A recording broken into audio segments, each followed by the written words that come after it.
This is Christopher King. In 2020, just 2 weeks after graduating high school, he was killed in a car crash. His mother, Christy, says he passed because he was not wearing a seatbelt. The driver was going 80 in a 30-mile-per-hour zone, and that's when the driver lost control and went off the road, hit the ditch, and that's when my son was thrown from the car to his death. The other three kids walked away.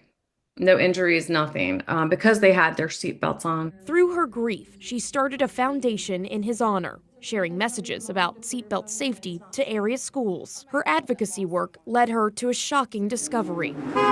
The National Highway Traffic Safety Administration says Virginia ranks dead last when it comes to seatbelt usage among drivers and passengers in the United States. Current Virginia law only requires adult passengers in the front seat to wear a seatbelt. Not wearing a seatbelt is also treated as a secondary offense, meaning Virginians can only be ticketed for not wearing a seatbelt if they're already facing a primary traffic infraction. Everyone that I've spoken to is shocked about it. A lot of the legislators don't know that, oh, hey, it's not the back seat, it's not included, but it's so important. Nearly 5 years later, a bill named after her son, also known as House Bill 2475, is making its way through the Virginia House of Delegates, requiring all passengers to wear a seatbelt or face a $25 fine. Friends, family, and advocates testified before its Transportation Subcommittee Wednesday, urging them to support the bill and eventually make not wearing one a primary offense. Unrestrained occupants are a danger to everybody in the vehicle. They become a missile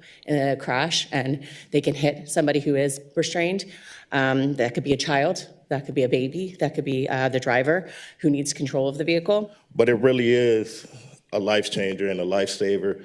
Seatbelts do save lives. I want to ask the chair to move this to primary so that we don't lose more lives.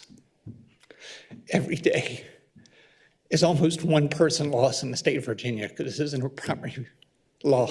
The next day, the bill passed in the Transportation Committee, with 12 votes yes from Democrats and 10 votes no from Republicans. It was projected to be read to the full House of Delegates Sunday before heading to the Senate, where King will likely testify again. If I can prevent one parent from having to lose their child, that's why I do it, because no one should ever have to go through that.